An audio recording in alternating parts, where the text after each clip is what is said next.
नमस्कार दोस्तों, स्वागत है आप सबका। क्या आप कभी सोच सकते हैं कि हमारे देश की जो सबसे बड़ी सुप्रीम कोर्ट है, जिसे हम कहते हैं सर्वोच्च न्यायालय, उसको भी कोई छोटी अदालत डांट सकती है, फटकार सकती है? हमारे देश के ही एक मद्रास हाई कोर्ट ने देश की सबसे बड़ी अदालत सुप्रीम कोर्ट को फटकार लगाई है और उसके निर्णय पर तमाम सवाल उठाते हुए कुछ कठोर बातें कही हैं। मद्रास हाई कोर्ट ने यह तक कहा है कि हमारी ही अदालत में, सुप्रीम अदालत में मॉकरी ऑफ जस्टिस हो रहा है और ऐसा ही चलता रहा तो भारत एक दिन तानाशाह देश बन जाएगा। इतनी कठोर बातें क्यों कही?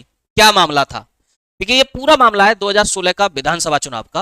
राधापुरम विधानसभा सीट, जहां से एआईडीएमके के नेता मात्र 49 वोटों से डीएमके के नेता को हरा देते हैं और डीएमके के नेता इस पूरे चुनाव की, इस पूरी प्रोसेस को वो कोर्ट में चुनौती देते हैं और वहां पता चलता है कि डीएमके के पक्ष में जो 203 बैलेट पेपर पत्र जो पड़े थे उनको कैंसिल करके उनको हरा दिया गया।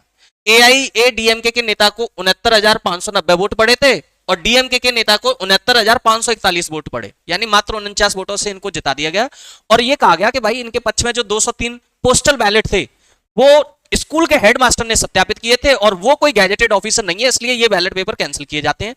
मामला हाईकोर्ट जाता है। हाईकोर्ट में उन पोस्टल बैलेट को सही माना जाता है और वोटों की दोबारा गिनती शुरू कराई जाती है। तो इसको फिर चुनौती देते हैं एआईडीएमके के नेता और वो सुप्रीम कोर्ट पहुंच जाते हैं, यानी जो जीते थे वो सुप्रीम कोर्ट में जाते हैं। अब सुप्रीम कोर्ट क्या करता है, इस वोटों की गिनती पर दोबारा से रोक लगा देता है। वो कहता है भाई रुक जाओ, अभी कुछ नहीं होगा, हम देखेंगे। 2019 के बाद 2020 चला गया, 2021 निकलता है, 2022, 21, 22, 23, 24, 25, 2026 चल रहा है। 2026 यानी सोचिए 2019 का मामला 6 साल तक लटका रखा सुप्रीम कोर्ट में, कोई जस्टिस नहीं, उसमें कोई सुनवाई नहीं हुई, वो बस उसमें तारीख डलती रही। 2026 में सुप्रीम कोर्ट क्या करता है, इस पूरे केस को दोबारा से हाईकोर्ट भेज देता है, भाई तुम ही देखो इसमें क्या करना है।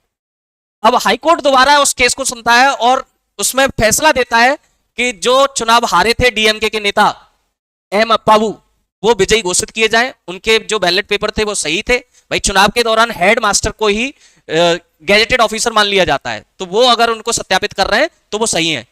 अब सोचिए 2016 का चुनाव, 2021 में उसका कार्यकाल खत्म हो गया, निर्णय आ रहा है 2026 में। तो इसके बाद मद्रास हाईकोर्ट ने सुप्रीम कोर्ट के बारे में ये कड़ी टिप्पणियां की हैं। क्या कहा है, मैं आपको बिंदुवार समझाता हूं। 4 बड़े मुद्दे, 4 बड़े पॉइंट जो मद्रास हाईकोर्ट ने सुप्रीम कोर्ट के बारे में कहे हैं। 3 जून 2026 को मद्रास हाईकोर्ट के जस्टिस थे जी जयचंद्रन, वो इस पूरे मामले पर फैसला सुनाते हैं और बड़ी बड़ी बातें करते हैं। उन्होंने कहा कि भाई देखो, ये मॉकरी ऑफ जस्टिस है, यानी इंसाफ का मजाक है।